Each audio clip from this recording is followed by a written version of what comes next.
오늘 여러분과 나눌 말씀은 예레미야 32장 1절에서 15절까지인데요. 우리 한 구절씩 같이 읽어보도록 하겠습니다. 제가 먼저 1절의 말씀 나누겠습니다. 유다 왕 시드기야 10년 느부갓네살 18년에 여호와께로부터 예레미야에게 임한 말씀입니다. 그때 바벨론 왕의 군대가 예루살렘을 포위하고 있었고 예언자 예레미야는 유다 왕의 집 경호대 뜰에 갇혀 있었다. 유다 왕 시드기야가 그를 감옥에 가두며 말했다. 너는 왜? 여호와께서 이렇게 말씀하셨다. 보라, 내가 이 성읍을 바벨론 왕의 손에 넘겨줄 것이니 그가 이곳을 차지할 것이다. 유다 왕 시드기야는 갈대아 사람들의 손에서 빠져나가지 못할 것이고 반드시 바벨론 왕의 손에 넘겨져 그와 얼굴을 맞대고 이야기하고 눈을 맞대고 볼 것이다. 그가 시드기야를 바벨론으로 잡아갈 것이고 내가 그를 돌아볼 때까지 그곳에 있을 것이다. 너희가 갈대아 사람들과 싸우더라도 너희가 그들을 이기지 못할 것이다. 여호와의 말이다. 라고 너는 왜 예언을 하느냐? 이런 맥락입니다. 6절입니다. 여호와께서 말했다. 여호와의 말씀이 내게 임해 말씀하셨다. 보아라, 내 삼촌인 살룸의 아들 하멜이 내게 와서 말한다. 아나돗에 있는 내 밭을 사라. 그것을 사서 되찾을 권리가 내게 있다. 그러자 여호와의 말씀대로 내 삼촌의 아들인 하나멜이 경호대 뜰에 있는 내게 와서 말했습니다.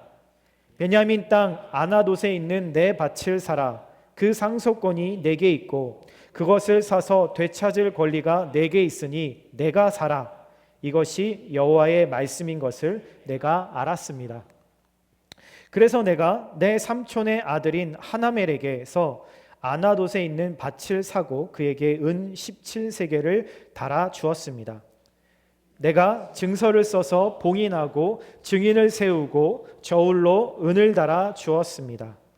내가 매매 증서를 법과 규례에 따라 봉인한 것과 봉인하지 않은 것을 다 가져다가 내 삼촌의 아들인 하나멜과 매매 증서에 서명한 증인들과 경호대 뜰에 앉아있던 모든 유다 사람들 앞에서 매매 증서를 마세야의 손자이며 네리야의 아들인 바룩에게 주었습니다.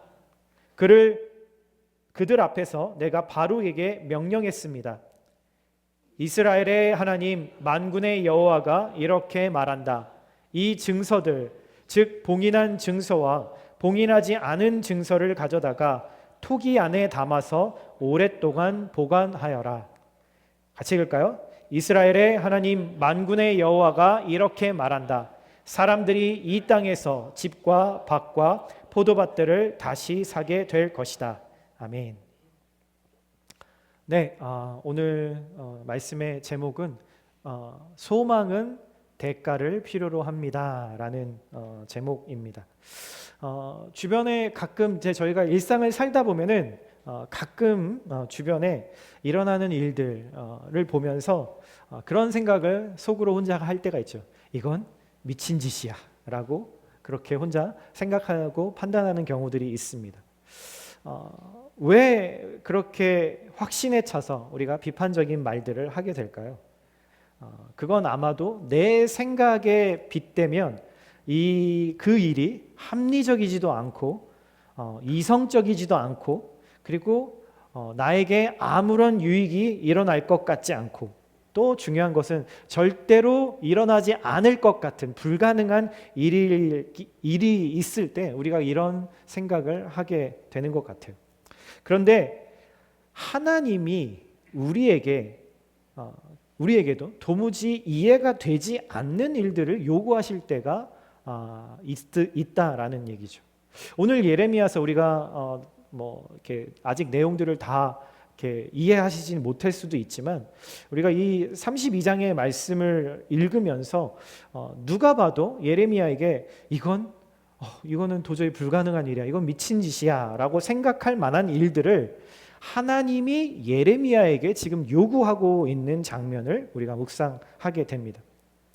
하나님은 왜 예레미야에게 그런 일들을 요구하셨을까? 이게 우리의 궁금증이죠. 어떤 때 하나님은 우리가 받아들이기 어려운 일들을 요구하실 때가 분명히 있습니다. 전혀 상식적이지도 않고 비합리적인 일들이라 판단을 우리가 그렇게 하지만, 그런데 나중에 시간이 지나고 보면은 왜 하나님이 그것을 요구하셨는지를 알게 될 때가 있죠. 그러면서 우리는 그런 생각을 할 때가 있습니다. 하나님은 절대로 말도 안 되는 일을 요구하시는 분은 아니시구나 라는 것을 깨닫죠. 오늘 우리가 제가 말씀드렸던 그 미친 짓과 같다라고 하는 그것은 지금 이 이스라엘이 남유다가 나라가 망해서 그리고 부도가 나서 법적 소유권이 완전히 다 종이 쪼가리가 될 게 뻔한 이 땅, 게다가 이미 적군에게 점령당해서 사람들이 갈 수 없는 그 땅을 마치 큰 돈을 주고 사야 하는 아주 미련하고 황당한 투자를 지금 하고 있는 모습들을 보게 되는 거죠. 아나돗이라고 하는 예레미야의 고향 땅인데 그곳에 있는 밭을 예레미야가 하나님의 명령에 따라서 사게 됩니다. 당시 예레미야가 처했던 환경은 늘 말씀해왔지만 그야말로 최악의 최악이었습니다. 바벨론의 그 군사들이 3번에 걸쳐서 남유다를 공격하고 있을 때 예루살렘 성벽이 겹겹이 둘러싸이고, 그리고 정말 그들이 이렇게 공성태라고 하죠. 이렇게 흙으로 그 높이까지 맞춰서 거기다가 공격을 하고 있는 그런, 그래서 성문이 부서지고 성벽이 무너지기 일부 직전의 상황이었어요. 그리고 허스와비 왕이었던 시드기야가 왕이 된 지 10년째 되는 상황이었죠. 지금 유다의 운명은 완전히 바람 앞에 갈대와도 같았고, 왕은 하나님의 말씀을 전해주던 유일한 그 예레미야를 이제는 감옥에 가둬버리고 맙니다. 더 이상 말씀을 듣고 싶지 않다라는 의도였죠. 지금 예레미야는 언제 목숨이 날아갈지 모르는 그 감옥 안에서 있는데, 하나님은 여전히 예레미야에게 말씀을 하고 계셨다라는 사실이에요. 어찌 보면 예레미야의 상황은 우리가 인간적인 눈으로 볼 때는 너무나 답답하고 안타깝고 위기의 상황이었지만, 하나님은 예레미야를 그렇게 보고 계시지 않았다. 예레미야가 감옥에 있던, 아니면 예루살렘에 있던, 그가 성전에 있던, 그가 시장에 있던, 그것과 상관없이 하나님은 계속해서 하나님을 경외하는 사람에게 하나님의 말씀을 계속 전해주고 계셨다라는 거죠. 왜냐하면 하나님은 주권자이시기 때문입니다. 하나님은 일이 어떻게 될지, 어떻게 이 일을 이끌어 가실지 그분은 계획이 있으시고 그분은 마음을 정하셨기 때문이죠. 그래서 하나님은 예레미야에게 그의 고향인 아나돗의 밭을 돈을 주고 사라고 말씀하고 계시는 거예요. 이미 점령지가 되어서 갈 수도 없는 그 땅을 말이죠. 오늘 우리는 이 미련해 보이는 이 사건 속에서 우리 그리스도인이 매일 지켜내야 할 진짜 소망이 무엇인가라는 것을 한번 질문해 보려고 합니다. 우리가 예레미야의 행동이 가진 엄청난 이 무게를 이해하기 위해서는 먼저 당시 이 여러 가지 좀 그런 정황들을 좀 이해할 필요가 있습니다. 예레미야의 고향 땅인 아나돗의 상황은 바로 예루살렘에서 한 5km밖에 떨어지지 않은 곳이었거든요. 아주 가까운 예루살렘의 근교 도시였죠. 마치 칼라마주가 있으면 그 칼라마주 주변에 조그마한 소도시들이 있는 것처럼 그런 위치에 있었어요. 지금 바벨론의 군대가 예루살렘 성벽을 포위하고 있었다면은 이미 그 주변의 도시들이 다 바벨론의 점령지로 넘어갔다라는 것을 의미하는 거죠. 그러면 어땠을까요? 아나돗에 살고 있었던 유다 사람들은 다 어떻게 됐을까요? 다 집도 버리고 땅도 버리고 모든 것들을 다 버리고 지금 예루살렘 성 안으로 지금 피신해 와 있는 상황이었던 거죠. 그곳에 땅을 가지고 있던 사람들이었지만 마음대로 가서 이제 농사도 지을 수 없고 발을 들여놓을 수도 없는 상황이었다라는 거예요. 국가의 행정, 법적 시스템이 완전히 지금 마비되어 있는 상태였기 때문에 토지 소유권, 뭐 문서라든가 계약이라든가 이런 것들이 별 의미가 없어지는 상황이었죠. 며칠 뒤면 아무런 가치 없는, 이제 예루살렘 성벽마저도 다 무너지면 이제 그 땅 문서들, 부동산 문서들이 다 가치 없는 종이 쪼가리가 되어야 할 것이 뻔한 상황이었으니까요. 그러니까 자신들이 가지고 있었던, 그리고 부모님으로부터, 조상들로부터 물려받았던 땅이든 아니면 어떠한 재정적인 것이든 이제 그들에게 남아있는 것은 아무것도 없이 0이었다라는 거예요. 그리고 이 아나돗은 예레미야의 고향이었다고 말씀드렸잖아요. 근데 예레미야의 고향이었지만 예레미야는 그 고향 땅에 대해서 그닥 좋은 감정들을 가지고 있지 않았을 것 같아요. 왜냐하면 예레미야서 초반에 보면은 하나님의 그 심판을 유다 사람들에게 예언하기 시작했을 때 제일 먼저 귀를 막고 그리고 예레미야를 때리고 죽이려고 했던 사람들이 바로 고향 사람들이었거든요. 그들이 그렇게 말합니다. 여호와의 이름으로 말하지 마라. 안 그러면 우리 손에 죽으리라. 이렇게 협박을 하고 실제로 암살을 모의했던 사람들이었습니다.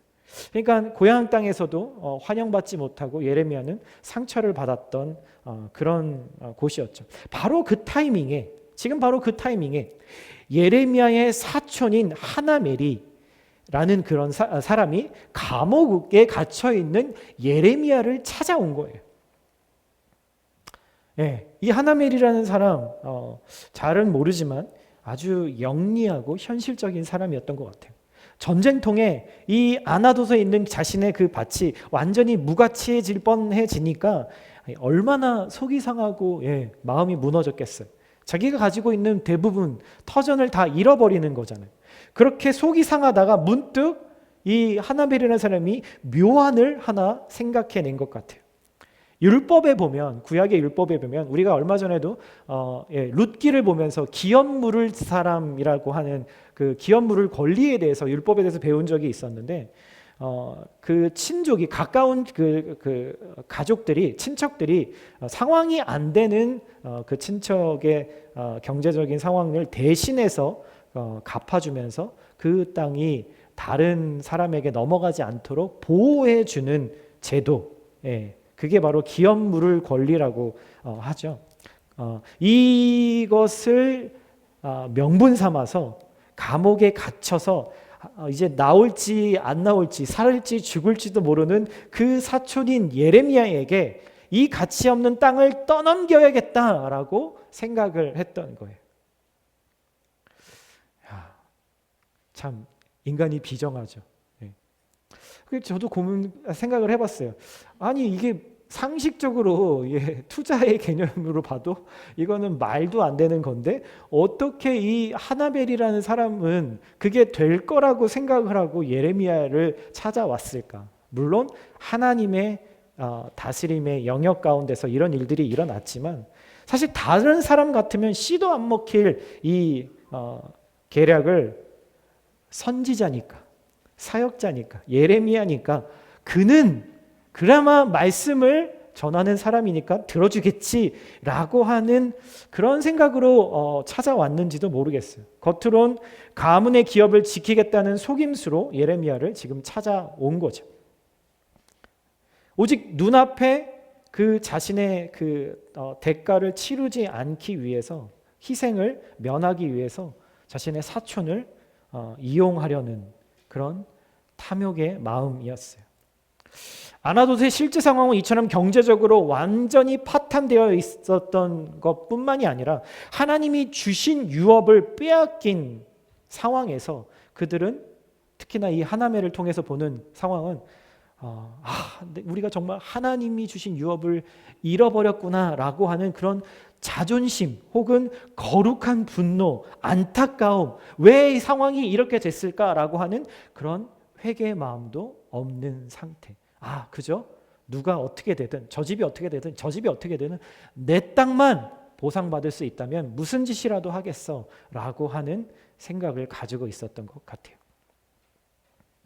그런 상황에서 하나님이 예레미야에게, 감옥에 있는 예레미야에게 나타나셔서 말씀을 하신 거예요. 야, 하나멜이라는 네 사촌이 올 건데 이렇게 말할 거니까 그의 말대로 네가 돈 주고 이 땅을 사라고 명령을 내리신 거죠. 오늘 본문의 6절, 7절에 그렇게 말씀하십니다. 이 말씀을 하시기 위해서 하나님이 예레미야에게 나타나셨다라는 거죠. 너는 아나돗에 있는 그 밭을, 바로 그 밭, 정확하게 말씀하세요. 그 밭을 사라. 기업을 물을 권리가 너에게 있다라고 말씀하세요. 아무리 생각해도 인간적인 계산으로는 절대로 응해서는 안 되는 사기 거래, 스캠, 피싱, 뭐 이런 것들이지 않아요? 예레미야는 이것이 하나님의 말씀인 줄 알았기 때문에 이 말도 안 되는 일을 그 자리에서 찾아온 사촌에게 은 17세겔을 정확하게 달아서, 그 당시의 돈은 무게로 이렇게 달아서 줬거든요. 그 값을 치르게 됩니다. 유진 피터슨 목사님이 이 예레미야에 관련된 책을 쓰시면서 그 책에 이 장면에 이 예레미야의 행동을 가리켜서 이렇게 얘기를 하시더라고요. 돈을 지불한 소망, costly hope라고. 오늘 제목처럼 소망은 반드시 대가가 필요하다라는 이야기를 하세요. 소망은 그냥 주어지는 것이 아니라 아직 일어나지 않았지만 믿음으로 순종하는 대가를 반드시 포함해야 한다라고 말하고 있는 거죠. 믿는 사람이건 믿지 않는 사람이건 모두가 좋아하는 단어들, 뭐 사랑이라든지 소망이라든지 뭐 친절이라든지 뭐 이런 단어들은 믿음이 있건 없건 모든 사람들이 다 좋아하는 말들이죠. 소망이란 단어도 마찬가지입니다. 자주 쓰죠. 그런데 이 소망이 정말 눈에 보이는 뭔가를 우리에게 가져다 줄지에 대해서는 우리에게 그다지 큰 확신이 있지는 않는 것 같아요. 그러면서도 우리는 늘 소망에 대해서 자주 얘기하고 듣기를 원해요. 괜찮아, 잘 될 거야 라는 그런 말들을 우리는 듣기를 원하죠. 그리고 크리스천들도 소망에 대한 이야기를 많이 이야기합니다. 하나님이 회복시키실 겁니다. 하나님이 일하실 것입니다. 우리가 이런 이야기들 서로 믿음 가운데 할 때는 너무나 아름답고 그것을 믿음으로 받아들일 때 너무나 아름답죠. 하지만 우리가 그런 믿음이 없이 우리가 그런 말들을 형식적으로 하게 될 때는 이런 말들을 하기가 너무 쉬워지는 것 같아요. 왜냐하면 그 말은 내가 책임지는 것이 아니라 하나님이 책임지실 것이기 때문이죠. 맞아요. 회복과 은혜는 내 영역이 아니라 하나님의 영역인 게 분명합니다. 그러나 하나님은 그 믿음의 소망이 이루어지기 위해서 하나님은 나에게도 요구하시는 것이 분명히 있다라는 거예요. 소망에는 우리의 대가가 요구되어지기 때문이요. 아무런 손해도 보지 않은 막연한 소망, 막연한 낙관주의는 진짜 소망이 아니라고 성경은 이야기합니다. 진짜 소망은 그냥 바라기만 하는 것이 아니라 하나님의 성품과 그 말씀의 근거에서 하나님의 때에 하나님의 방법으로 반드시 하나님의 뜻이 이루어질 것이다. 그렇기 때문에 내가 그 소망을 가진다는 것은 구체적으로 오늘 내가 그 말씀을 향해서 내 고집이 꺾이고 내 지갑이 열리고 내 시간과 노력과 희생으로 그 소망에 대한 대가가 지불될 때 비로소 내가 얼마나 그 소망을 믿고 있는지 알 수 있게 되는 것이죠. 예레미야는 나라가 망한 지금 상황에서 땅 문서가 휴직 조각이 되기 직전에 자신의 주머니에서 피 같은 돈, 은 17세겔을 꺼내서 지불했어요. 예레미야에게 그런 돈이 있었는지 알지 못하지만 어찌됐든 지불합니다. 그게 전세 재산이었는지도 모르겠어요. 소망이 그의 머릿속에 관념으로만 머물러 있지 않고 그의 은행 계좌와 지갑에까지 그 소망의 확신이 현실로 다가왔기 때문에 그는 그 일을 감행할 수 있었어요. 예레미야에겐 어찌 보면 너무나 자연스러운 행동이었다. 누군가의 눈에는 말도 안 되는 일, 저거는 속아 넘어가는 일이었다라고 말할 수 있을지 모르지만 예레미야에게는 그것이 믿음의 소망으로서 바로 현실로 믿어지는 그런 일들이었다라는 것이죠. 당시 은 17세겔이라고 하는 돈은요, 일반 노동자들이 평균적으로 일을 해서 2달 반의 월급 정도에 해당하는 금액이었대요. 지금으로 따지면 뭐 미국 달러로 따지면 한 모르겠습니다. 뭐 다 각자의 인컴이 다르니까 한 10,000불 정도 된다고 할 수 있을까요? 아브라함이 이 17이라는 의미가 성경에서 여러 가지 중요한 의미가 있는데, 아브라함이 자신의 아내가 먼저 죽으면서 그 장사 지낼 그 장지를 사는데, 돈 주고 사는데 400세겔을 주고 사요. 그렇게 따지고 보면은 이거는 거대한 부동산 투기는 아니었겠죠. 17세겔이었으니까. 한 개인이 일상 속에서 결단하고 내가 책임져야 하는, 지극히 평범하면서도 그러면서도 동시에 결코 작지 않은 액수를 의미하는 거예요. 여러분, 또한 하나님은 왜 이 17세겔의 그 땅을 사라고 하셨을까? 성경에 보면은요, 이 17이라는 숫자는 고난과 시험의 시작에 많이 쓰이는 동시에 완벽한 승리, 완벽한 해방, 완벽한 평안을 나타낼 때 이 17이라고 하는 숫자를 상징적으로 씁니다. 노아의 홍수가 시작된 날도, 방주가 아라랏산에서 머문 날도 17일이었고요. 야곱이 말년에 누린 그 평안의 시간이 17년이었어요. 그러므로 이 예레미야가 지금 달아준 하나님의 말씀에 근거해서 17세기는 바로 지금 당장은 바벨론 포로가 돼서 이 땅이 70년 동안은 어둠의 시간을 보내게 되겠지만, 하나님이 반드시 그 시간이 지난 후에 완벽한 해방과 회복을 주실 것이라는 약속, 그 약속을 믿고 거기에 던진 거룩한 보증금과도 같다라는 것이죠.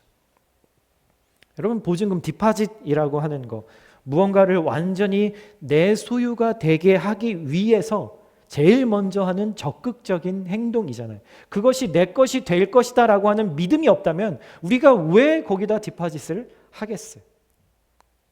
그는 사천에 속아서 돈을 날려버린 것이 아니라 하나님의 신실하심에 자신의 미래와 자신이 가지고 있는 전 재산을 베팅한 거죠. 예레미야의 믿음은, 그리고 그 소망은 여기서 끝나지 않아요. 그는 이 미련해 보이는 계약을 대충 그냥 나 돈 줬으니까 너 그냥 그거 내 땅이야 라고 그렇게 그냥 처리해버린 것이 아니라, 하나의 그냥 퍼포먼스로 끝내버린 것이 아니라, 감옥 안에 갇혀있는 그 열악한 환경 속에서도 당시 유다 사람들이 일상적으로 상식적으로 했던 합법적인 부동산 거래의 절차를 철저하게 밟았다라는 사실이죠. 오늘 본문 10절부터 14절에 보면은 그는 매매 계약서를 똑같이 두 부를 만듭니다. 당시에 그렇게 했었어요. 하나는 계약 조건과 금액을 적은 뒤 실로 묶고 진흙을 발라서 도장을 찍은 다음에 그렇게 임봉한, 실링한 계약서였고, 또 하나는 누구나 이 토지의 소유권이 누구에게 있는지를 누구에게나 다 열람할 수 있도록 했는데, 그렇게 오픈되어진 계약서 두 가지를 만들었다라고 나오죠. 그리고 시위대들 안에 있는 그 감옥 주변에 있었던 군인들과 그 유다 사람들을 증인으로 세워서 계약서에 직접 그 증인들도 서명하고 실링하게 했어요. 나라가 망하기 직전에 이 극심한 혼란기였음에도 불구하고 그는 절차적인 정당성을 완벽하게 확보합니다. 그리고 이 서류들을 그의 대리인이었던, 마치 변호사와도 같았던 바룩, 감옥에서 하나님의 말씀을 대신 전달받아서 기록하고 그것을 다른 곳에 가서 전했던 그 바룩에게 넘겨주며 이렇게 말하죠. 이 임봉된 계약서와 개방된 계약서를 가져다가 토기 그릇, 옹기에 담아서 나중에 미래를 위해서 보존하라라고 그렇게 이야기합니다. 왜 하필 토기 그릇이었을까요? 종이나 가죽, 그 당시에 파피루스나 뭐 양의 가죽으로 만든 그 종이들은 습기에 취약해서 땅에 묻으면 금방 썩어버리겠죠. 그러나 진흙을 구워서 만든 토기 그릇 속에 넣어서 깊은 땅 속에 묻어두면 수백 년, 수천 년 동안 완벽하게 보존된다라는 것을 고고학자들이 증명해 주고 있습니다. 실제로 우리 기독교에서는 아주 유명한 발굴이 있었죠. 1947년에 보면은 사해 문서라고 해서 어떤 유대 광야 동굴 안에서 그 당시에 2000년 동안 보존되어 있는 성경의 문서들이 썩지 않고 그 토기 항아리 안에 묻혀 있던 것을 발견해내게 되죠.